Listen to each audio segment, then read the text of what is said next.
Alright, hi guys. This is for all my IED kids who have been out lately, but if you're in class, this is a good chance to review how we're doing things for this latest assignment, okay?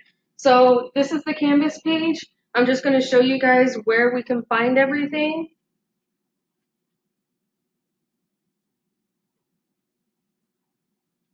So first you want to click on modules, okay? So what we can see here is that for this week, September 28th to October 2nd, I have everything listed. This attachment right here is the full assignment that we're going to eventually complete. For what's due this week is 1 through 4. So we're taking it real slow because we are learning how to draw curves in circles, as well as learning a different line called the center line. Okay? As well as this is our quiz for the e-learning assignment that's due today. It just goes over the same things that we had for the progress quiz a few weeks ago. But there are a couple of extra questions here. It should not take very long, but do try your best. Okay? And then also, just for a reminder for the people who are at home, I do have the ISO ortho paper here for you guys to download and print off at home if you can, or you can ask your parents or guardian to print them off at work so they can bring it home to you. Okay? All of these are downloadable for you guys. That way you can continue and keep up with the rest of the class.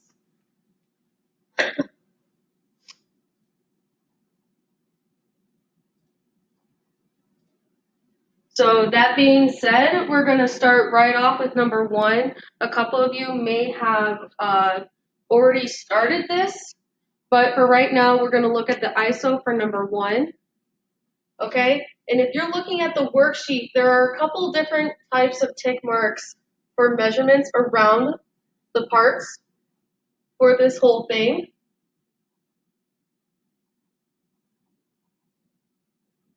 Okay?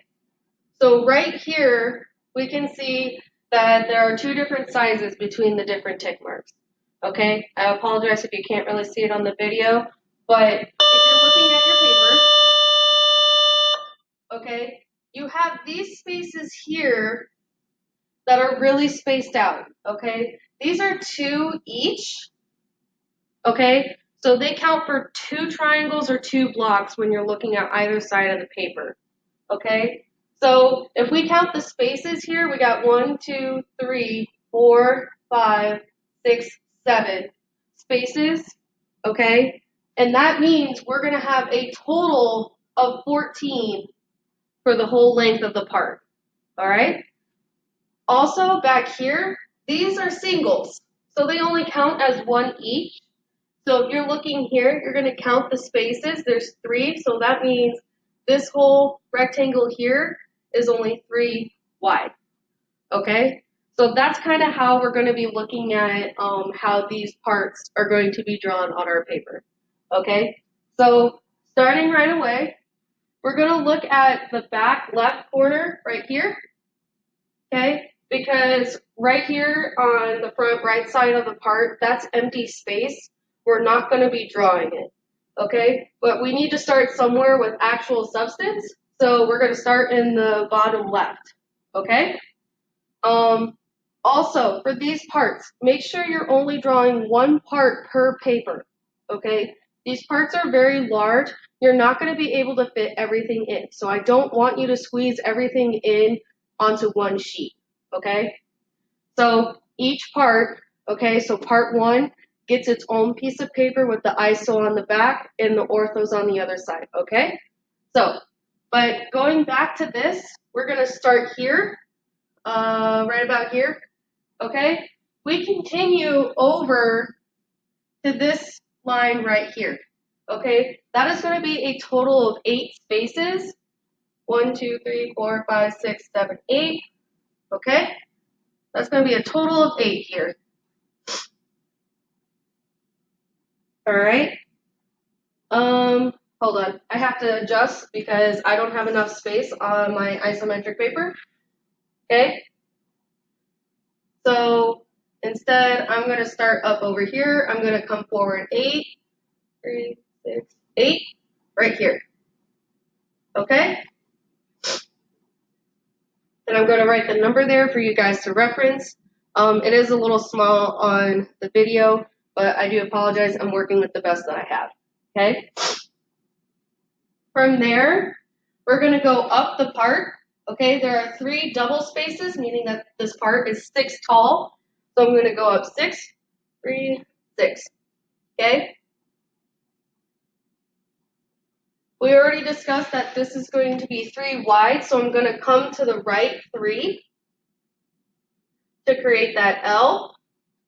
And then we can also see for the spaces over here that this upper only goes down to the inside platform 3 spaces before we hit another quarter. So I'm just going to come down 3, and we're looking at that, okay? With that being said, we can tell that the inside platform of the part is going to be 3 tall. So off of this corner, I'm going to go up 3 again, okay? And just kind of connect it there, okay? So all we've done is we've drawn this left-hand side L for the start of the part, okay? From there, we're going to be looking at these tick marks right here for the top part there. Okay, there are 3 spaces and they're singles, meaning we're going to count into the part, so back, 3 spaces in order to define where that inside corner is. So 1, 2, 3, we got it right here. Okay, that's on the top of the inside platform, so we know that's going to be 3 tall. So that 3 transfers down here, and we should have a 3 by 3 square right here. Okay? We already discussed that this part is going to be 14 blocks long because of the 7 double spaces. So if we take 14 minus 8, that will leave us with 6. So this part is going to continue to the right 6 more spaces before we're done with it. So 3, 6. All right? So we're looking at it right here. Okay? This upper right here going up also goes up 6 because we don't have any different markings to tell us that it's anything different. So we're going to assume that it goes up 6. So 3, 6 right here. There we go. Okay. Over here, this upper platform is only 2 wide because we have a single double space. So what we're going to do is we're going to head left 2. Okay. We know that this is 3 tall right here, so we have to come down 3 to find this inside corner. So we'll come down 3, and you just finish out that shape on the right-hand side for that L. Okay? So all we've done is drawn both L's in this square. Okay? From there, we get to see how many spaces back we go. Okay? So these are all double spaces as well. We have 1, 2, 3, 4. Okay, so 4 times 2 is 8. Okay? So what we can do is off of this side, we can count back 8 in order to define the back side of the part. So that's 3, 6, plus 2 is 8. So we're looking at this corner right here. Just going to connect that. We know that this space is 3 right here. So I'm going to count to the right 3. Boom. And just kind of finish out where that is for right now. Okay? That being said, we know that this is 3 tall and this goes in 3 this way. So if our total is 8 and we already went in 3, that leaves us with 5 spaces left in order to finish out and meet the back side of the part. So at this corner and this corner, I'm going to count back 5. So 3 plus 2 is 5. Okay, 3, 2, 5. And just fill it out. Okay, we know that this is 2 right here. So I'm just going to bring that back 5 as well and close out that shape. So we're almost done and ready for the circles. What we have to do now is we have to bring down this corner 3 to match this. So we're going to bring that down 3, connect the corner, and then this side just connects all the way over until it disappears behind this upper part right here. Okay, so this is 8 up here. I apologize for the glare. I'm working with the best I got with the projector. So that should be everything we need before we have to draw the circles, okay? That being said, with the circles, we measure them by where their boundaries are and their center point. So we're going to be drawing a center point and a little box to go around where the circles are going to be, okay? So with that, what we can see for this front circle right here, it fits between these two tick marks right there, okay? So what we're going to do, that gives us our front to back measure for where the circle is going to be, okay? So the front boundary of that circle is 1 away from this edge, so we're going to have a light line there, okay? What I want you guys to do is you're going to draw a light box around where that circle is going to be. That way you can guide yourself for where that circle is going to be drawn, okay? Then we got 2 spaces away to the next one. So I'm going to count 2 away, and we're going to have a circle right here, okay? All right. So this is where a little bit of guesswork comes into play for the part. We can kind of tell that the part is going to fit in between these 2 lines right there, okay? I apologize if you can't see, I'm using a different color, okay? So the circle will fit right in this space right here, okay? It should be 2 spaces of the doubles and fit in the third, okay? So the left-hand boundary is going to be 4 in from the very back of the very side of the part, the left-hand side. So if I count 1, 2, 3, 4 and trace it up and over, it's going to be 1 away from this inside corner right here, okay?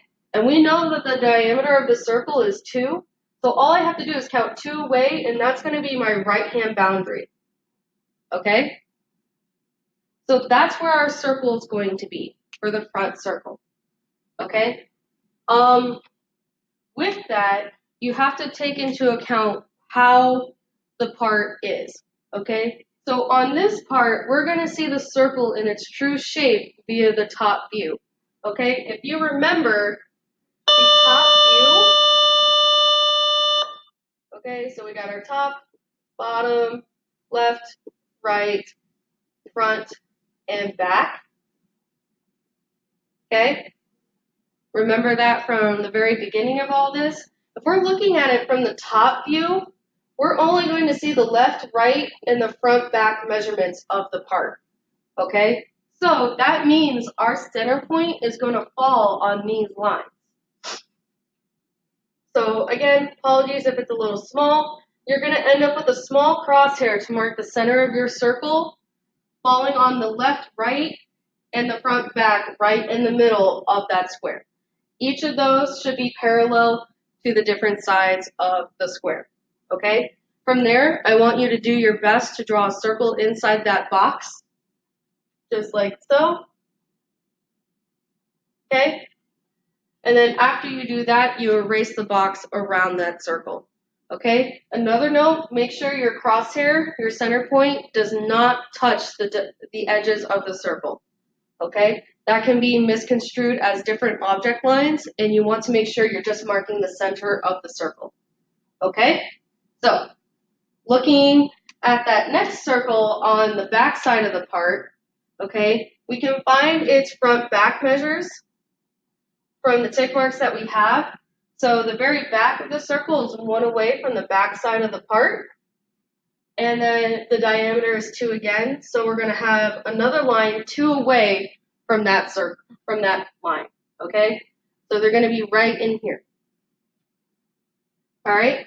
From there, you can kind of see from this part here that the corner from this edge falls on the center of that circle, okay? So technically, we're going to have the center of the circle fall somewhere in here, and what we can do from there is put the boundary lines on either side of that to mark where our box is, okay? So I'm going to redraw that crosshair with the black, just like that. And again, just like before, you're going to draw a circle the best you can inside that box. okay? Just like so. And then after you have your circles drawn, make sure you erase the boxes, okay? From there, we are going to be ready with our orthographic side, and I'll show you how to draw circles via the orthographic. So give me a quick second.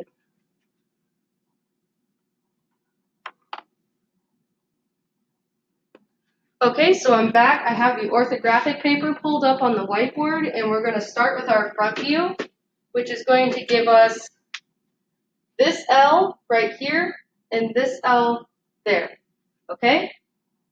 I forgot to put a measurement right here, which is 6, okay? Because the total length of our part is 14.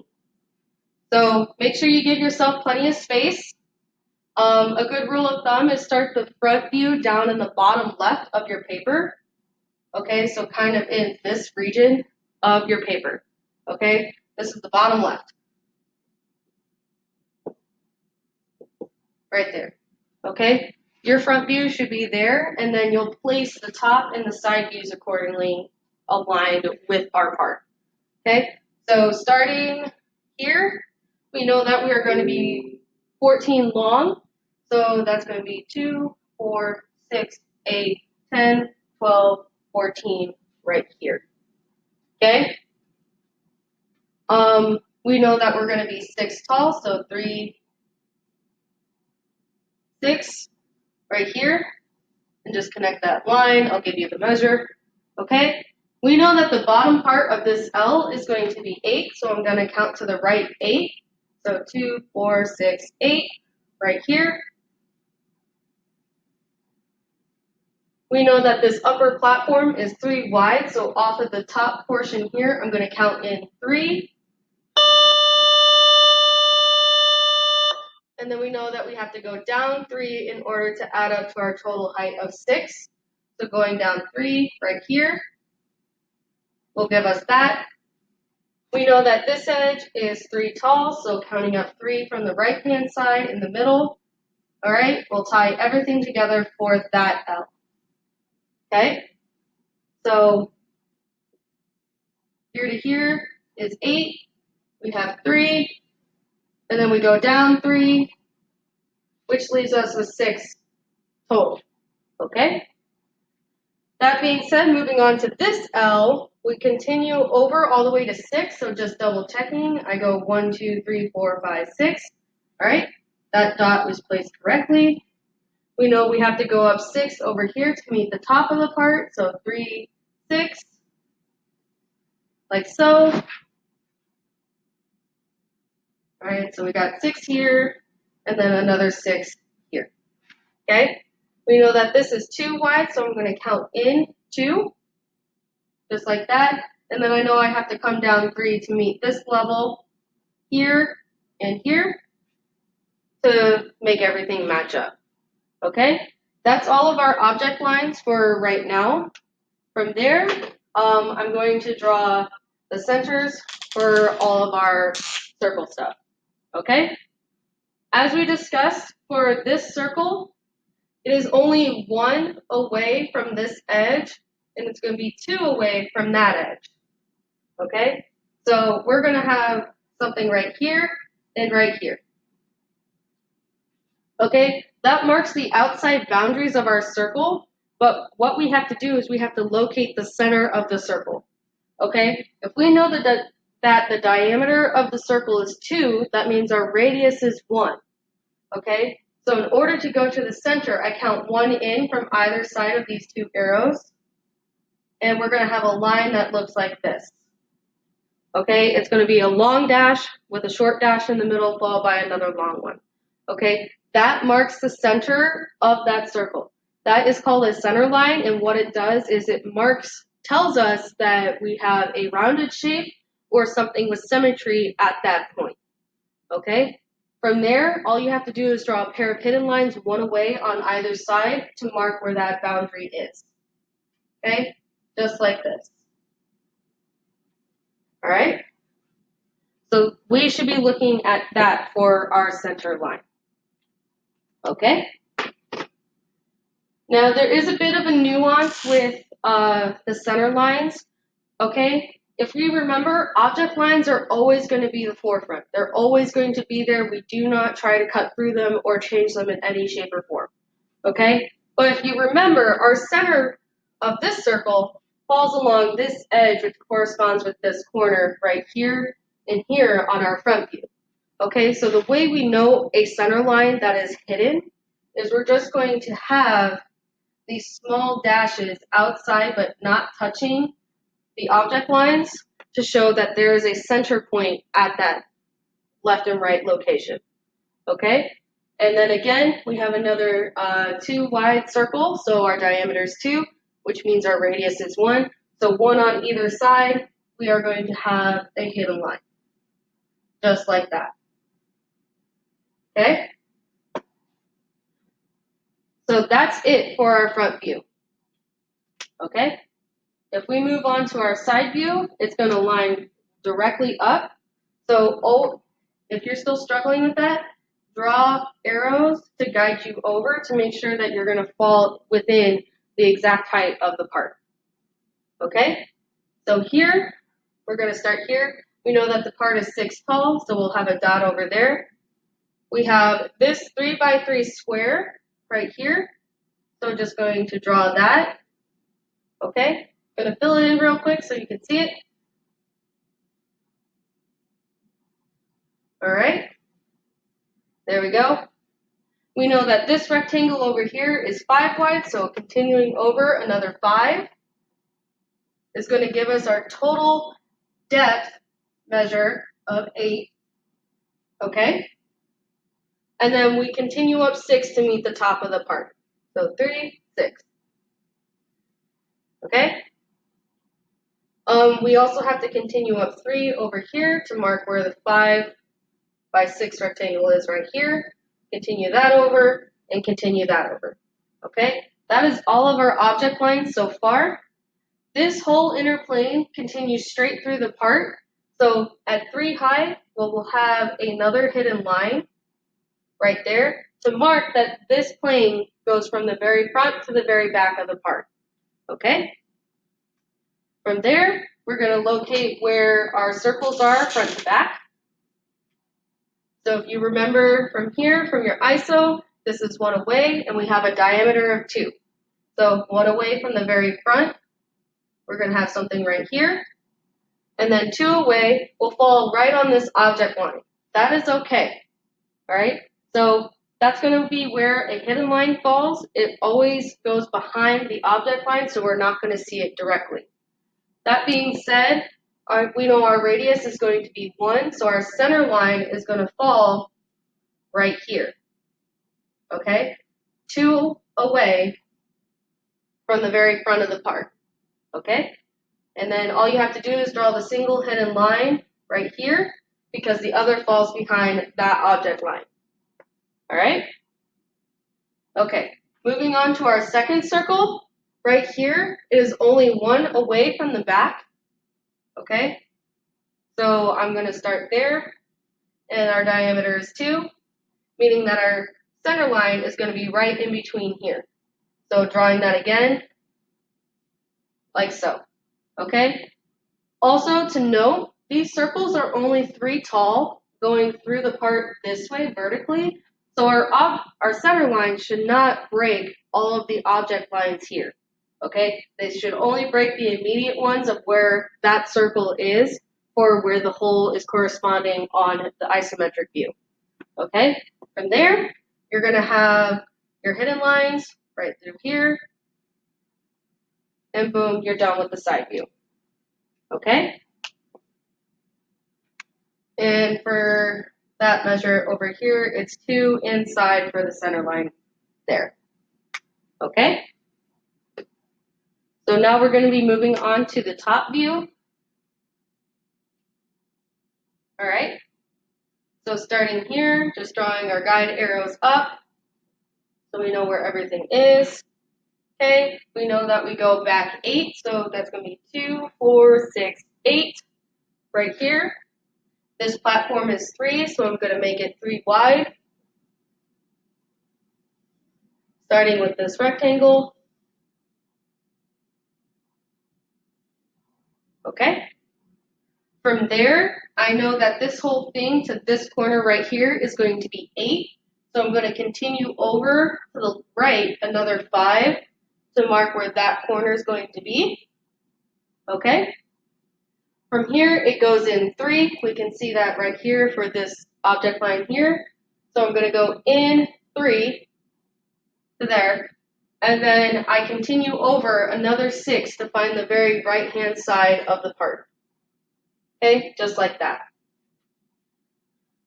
From there, since we know that this is a gap of 3, okay, and we have a total of 8, again, we're going to continue back another 5 in order to find the very back edge of the part. So that's 1, 2, 3, 4, 5, right here. Okay, and you can close out the shape looking like so. We know that this platform is 2. So we're going to have a line 2 over from the very right. And there we go. That's all of our object lines for the top view. Okay? So using our front and side views, we can find the left, right, and the front, back measurements for our circles. So here on the front view, for the first circle, we have it 1 away from this edge. Okay? And then it also shows that it's 1 away from the very front. So we're going to have a box looking like this. Okay? That's because we know the diameter of the circle is 2, and each side of the box is going to measure as 2. We're going to do the same for this other box. The center falls right along this line where this corner is, but the back of the circle is 1 away from the very back of the part, and the diameter is 2, so I'm going to continue over. Okay? We know that the center point lines up here, so if we follow up our hidden lines, it will line up right here and here for the boundaries of our circle. Okay? From there, make sure you draw your center points right in the middle for each of them. And then from there, I want you guys to draw the best circles you can inside that box, like so. Okay? They don't have to be strictly perfect. I just want you to do your best, and then make sure you erase the box around it. That way, it shows that you just have a circle and not an extra box. Okay? That's it for part 1. If you have any questions, make sure you message me on Canvas or send me an email. That way, I can help you further for this for however long you're out. Okay? Thank you, guys.